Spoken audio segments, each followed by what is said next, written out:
Every 15 seconds, someone in the United States will suffer a life-changing brain injury. Every 5 minutes, one of these people will die. Another will become permanently disabled.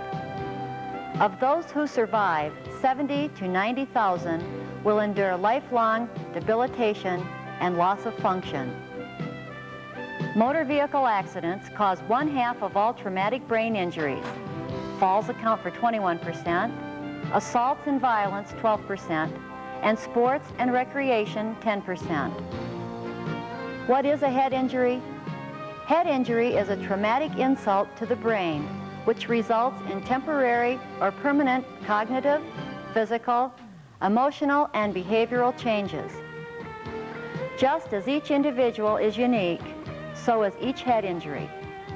Physical disabilities, impaired learning, and personality changes are common. Although these injuries are unique and experienced in individual ways, there are still many common threads and feelings that are experienced as survivors of traumatic brain injury. Me, I think what is important is that if people need to know that about what we're going through, because I think that if I would have had some ideas about what to expect or what head injury was all about, then maybe things would have been a little bit easier, for me. Oh, I don't definitely. know. Well, I agree with that, just because the learning from groups, you find out stuff that you should have learned like 2 years ago. Yeah, and so I thought that if, people, not just survivors, but families and friends that have family members that have had injuries, or have had friends or work associates, that if they know a little bit about it, then they might understand a little bit more, because I had so much trouble with, I didn't understand a lot of things myself, but my friends, my family, my husband, they just didn't understand some of the problems I was having. So I thought that if we could maybe help some other people by doing this, then that would be a good thing. If anything positive will come out of me having a head injury, hopefully that we can help somebody else avoid maybe some problems. Well, I definitely agree. Going through stuff by yourself is really a pain in the butt, because it's impossible even to relate to the experiences of the family and friends. It's impossible. It's kind of like moving to Greenland and finding out that you don't fit in anymore. And you live in here, but you're no longer here. It's like being on Channel 2 your whole life. All of a sudden you're on Channel 4 and everyone else is on Channel 2, and you're trying to figure out, hey, why don't I fit in anymore? Why don't I communicate? Why don't I have any friends left?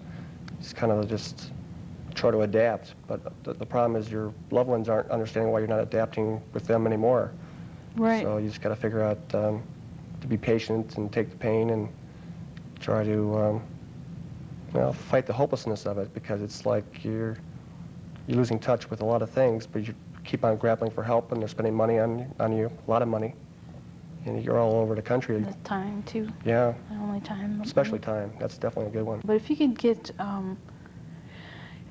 on track with someone, it's like I just wish that.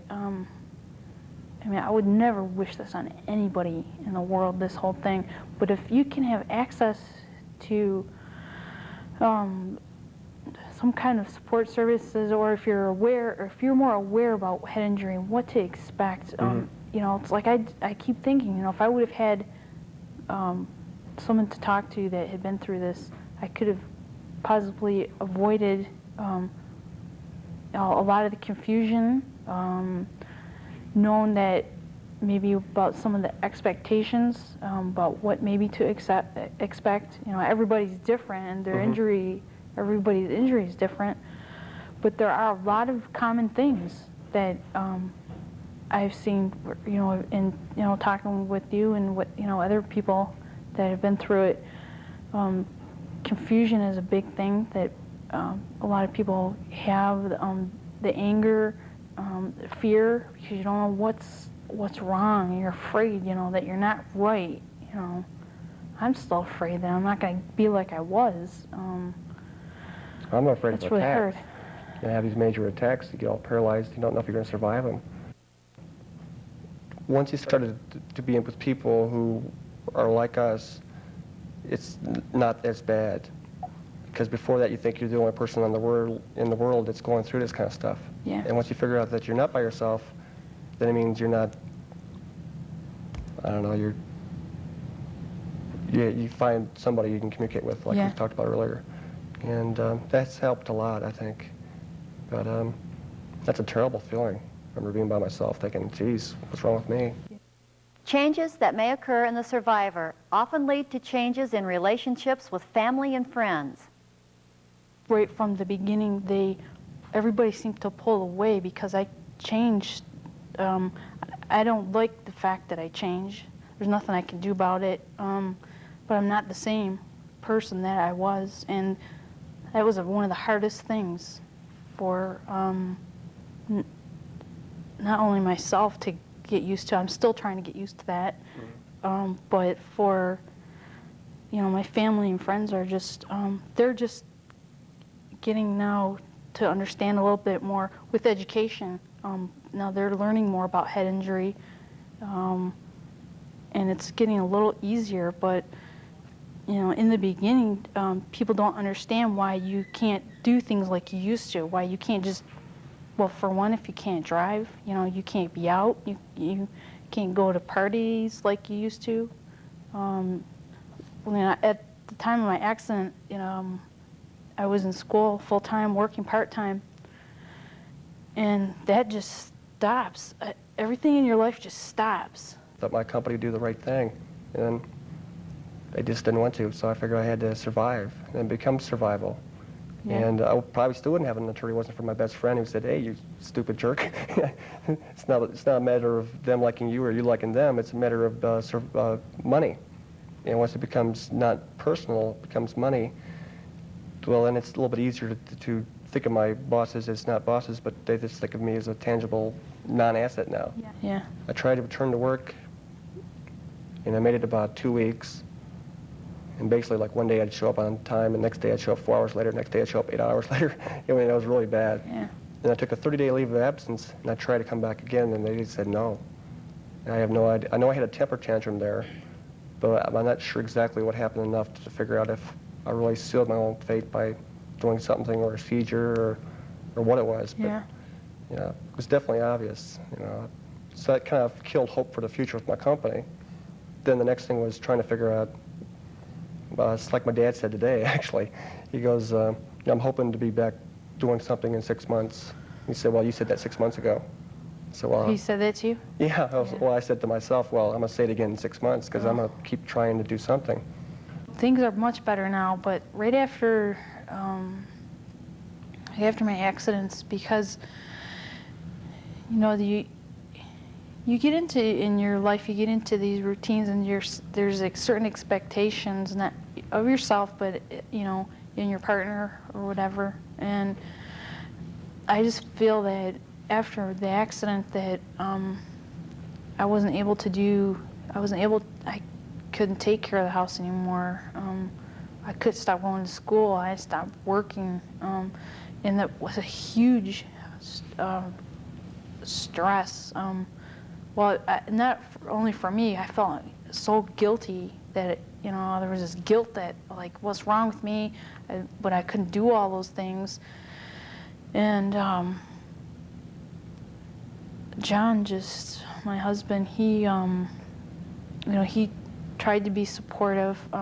He didn't understand a lot of what was wrong, what was happening, and we went through a real difficult time where there was like no communication, because I was messed up. I didn't know what was happening, and he really didn't understand too much about what was happening, what changes were I was going through, and we went through a real difficult time. I left home, went back to Mom's for a while, and with a lot of help and support, and a lot of therapy, you know, and talking. You have to talk. That's a big thing, and where things are a lot better.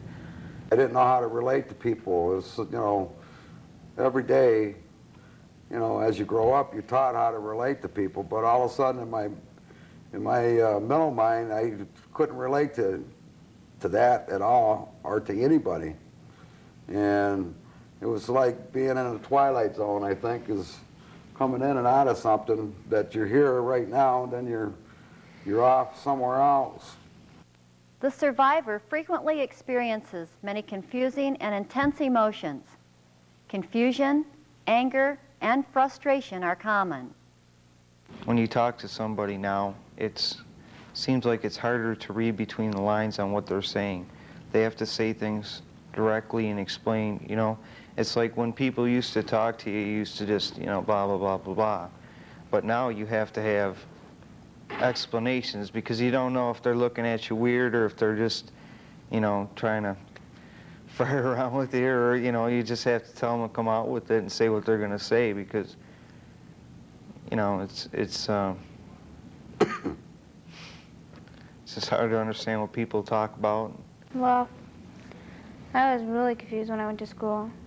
You know, well, what hour is this? Where do you go? Do you go upstairs, downstairs? Do you go to gym? Do you go to outside? Do you walk this way?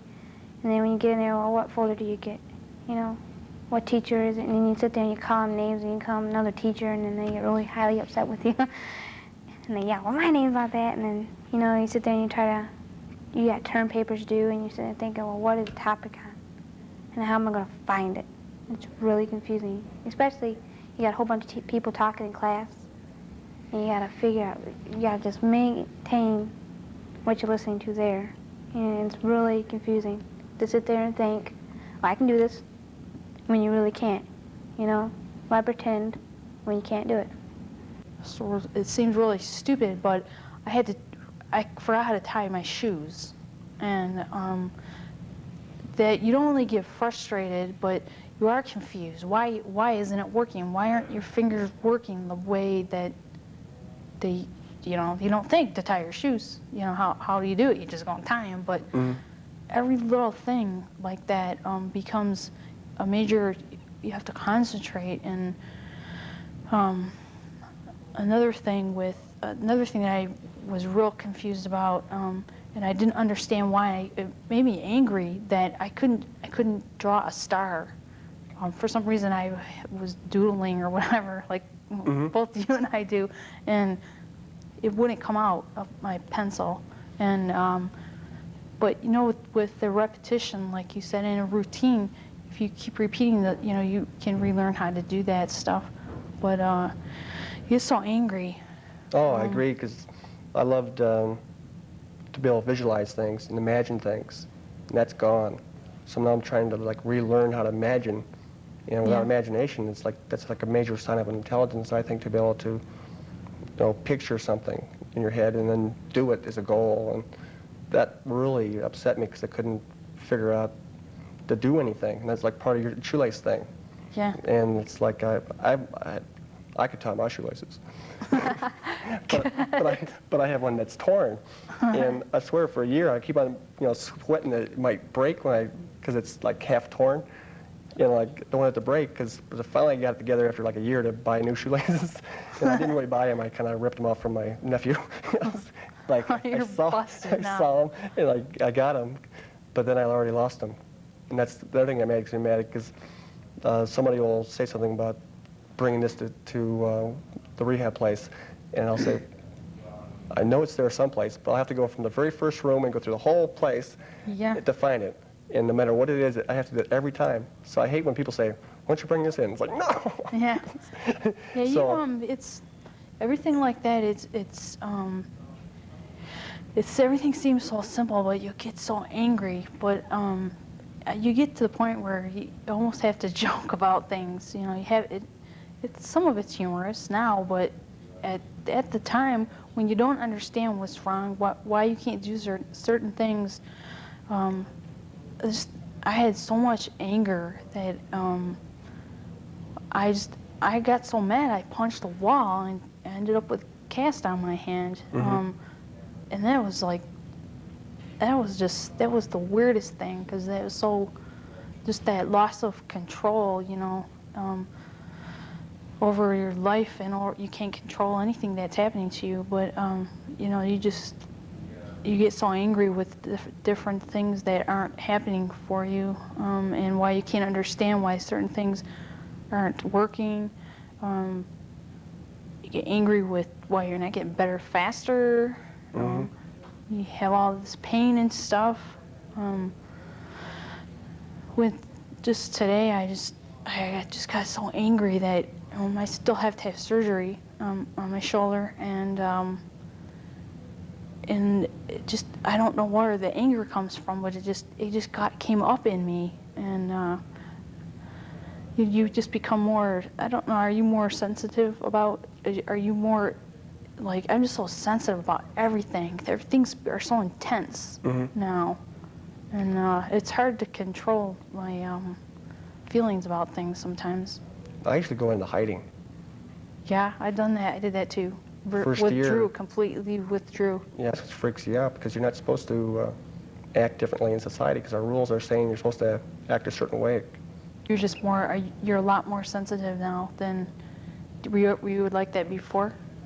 No, Yeah. no. More sensitive to things like that. It was weird. I too. didn't feel like I had any emotions, but I didn't know where this sudden eruptions would come from. Yeah, exactly. I have that too. And Where they then come on so strong, or the smallest things you just get so angry about. I call them mini volcanoes. So Yeah. when they're brewing, it's time to go away for a while, and then hopefully they subside. I'm sure they'll erupt sooner or later, but you just got to figure out where to do it. And Yeah, there was a point for me, just after my accident, when I wasn't sure what was happening.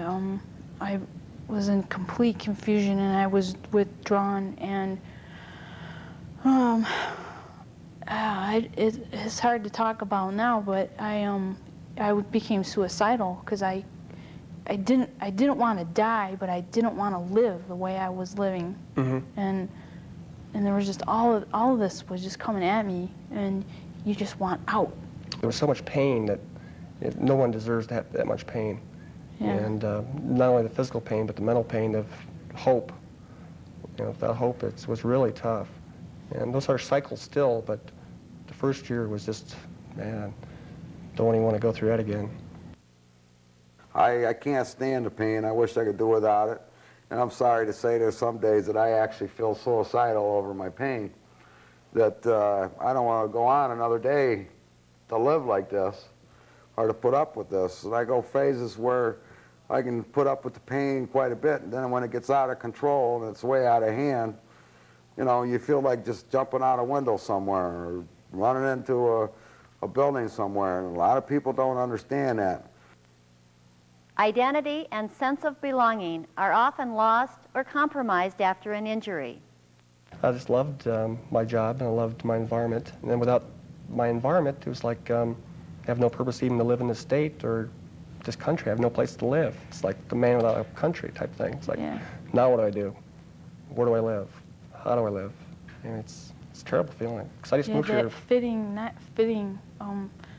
I've said that a million times, and people, like, they just give me the weirdest look, you know. I just say that I don't feel like I'm fitting in whatever certain situations, or even in my family. I wasn't really aware of that. You fit. You're part of whatever, your family or your group of friends or whatever social whatever you have. And when when you're taken out of that, you realize that, you know, you fit a certain way, and I don't fit in anywhere right now. I feel really uncomfortable with that. You know, my friends want me to go out and do things, and I just don't feel like I fit. I'm not, you know, I'm the same level or something that they are or expect me to be. Maybe, I don't know if that's it, but I don't know. Well, you're really cheering me up, you know. I feel like I fit at rehab. That's about the only place. Yeah, you're right. I agree with you. Yeah. You know, it's like, you That's know. a good feeling, though, when you're so what's the word, when you don't feel like you fit anywhere Yeah, else. no home. Yeah, then Speaking you, French, I call you it. come and you talk to other people that have been through or are going through what you are going through, and you can relate, and you feel like you're, you know, it just, you know, you fit with them, and it feels pretty good. Oh, I agree. That That's a helps. good feeling. Definitely. Yeah. Because you're not alone then. It's like Yeah. there's somebody else going through it, and you can maybe help them and get some energy and give them energy. And I don't know, it helps me. Never think something like that could do something to your person's mental well-being, you know, let alone the physical, but the mental well-being of this head injury, to me, it's mind-boggling. You know, just totally is a one mass confusion in my head, and it's real hard to keep things together for me. You know, in the past, I've done a lot of different things, you know, and knew a lot of good people, and I was probably still doing. And I just find it difficult to venture back into the career I was in and the things I was doing. And that's kind of the curse of this whole thing. You can walk and talk, so if you keep your mouth shut, you can fake like you're normal. Because my key, a lot of things is that movie Being There. Yeah. I understand. Yeah. Or you just try to limit your things so you can get away with some stuff if you don't try too hard to be vocal. Yeah. And then once they figure out you're stupid, like I tried to join the Lions Club and they said, you know, after a while, like, what the hell's wrong with you? It's like a new peer group. Thought, well, Yeah. I'm volunteering, I'm still getting crap. And it's like, oh man, you know. Yeah, you get certain looks from people. That was real hard because people look at you. You know, you say something or you don't respond or whatever. You don't respond in the correct way, or you don't understand what they're saying to you, and people just look at you. You just get that. I don't know. I just call it the look. You know, I've yeah, heard the look. they Yeah, just look I at hate you that. like, are you messed up or what? So You know. they think you're mentally retarded or Yeah, something. and then they- you feel like you are. You know. Well, actually, one of my best friends is mentally retarded, and I've been able to associate with her a lot better because I can now figure out the crap she's been going through because she's isolated, and you just feel so isolated. And Yeah. and so it helped me with that. That friendship's been really strong since then. But out in public, people are very, very tough. Because at church, I go through cycles where I was going to maybe 4 or 5 or maybe 6 in a row. Then I have a seizure or a bad spell where I'd miss maybe a month. Then I come back and it's like, where have you been?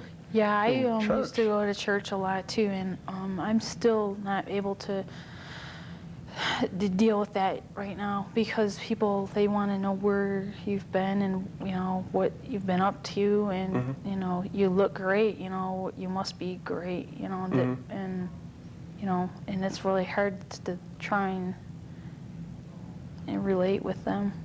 Activities of daily living, school, recreation, and job are dramatically different as a result of a traumatic brain injury. Basically, my schedule was 6 days a week I would be in school or some activity. So probably 4 or 5 days a week was school. One night a week was either bowling or softball, depending on the season. And one night a week was Del Carnegie, depending on the season. And then Sunday was my day of rest, either rest or church. And then, like I said, summer I'd water ski and fish. And then the rest was a lot of work. It's purely work. And then every vacation I'd go to someplace like the Rose Bowl or the Gator Bowl because I have a lot of family in Michigan State and stuff. So that's when they were used to win. Since they got hurt, I got hurt. See? So nice vacations. I used to always go to someplace fancy. If you're going to work hard, you might as well go someplace nice to, I don't know. I like to golf a lot too. And I don't know, simple things like that. It's just, I don't know, no big deal. And my other thing I like to do on dates when I had them, which I did once in a while, I liked to go to plays. Birmingham Theater was a place I liked. The DIA, which I definitely loved. If I didn't have a date or not, I'd go there to Brunch or Bach, Brunch with Bach, something like that. Then on the second floor, they had this gal who would play the piano, and that was always nice. And I'd play the tour, and that was nice. And then once a year I go to the DSO, and then there's a little theater I used to go to in Grosse Pointe. I forget, I think it's called like The Whale or something crazy like that. That a bunch of kids would go downstairs in this little, really terrible theater house, and they do a play or something. So I used to do that. So I love the arts. Anything to do with arts is fantastic. I was going to school full time. I was out at Oakland University and working part time, and then I was involved in a lot of sports, like the golf, volleyball, softball. And I used to do a lot of go out with my friends and go to a show, just that kind of stuff that is now is much more of a challenge than just, it's not a matter of jumping in the car and just going. And I was, used to do a little bit of, messed around a little bit with some script writing and... Me too. Did you? Yeah. Yeah, I really enjoyed that a lot, and that's pretty much gone. So I really missed that. I did some script writing and a little bit of worked at a cable TV station, did some volunteering there, and that was a lot of fun. I really missed that. And that's pretty much it. I was just always on the go, very busy. I had a 3.75 grade point average. I used to do, we were required to do 8-page reports on things. I used to do 25-page reports. I used to spend 8 to 10 hours a day studying. I worked real hard at it. Now I find myself having a hard time even filling out forms. I get so tired every day. Maybe it's because you're concentrating and trying, you want to get better, and you're really intensely thinking and trying to concentrate as much as you can on getting better. Maybe that's because I'm exhausted at the end of every day, and that's really, it's a pain. Well, you said earlier what it's exactly like. It's like an all-nighter. Yeah. You know, all-nighter in school, all-nighter at work. Oh, wait. That's the way I start my day, feeling like I spent all night working or studying for a final. And that's where I start the day, and then by noon it's just a matter of trying to survive.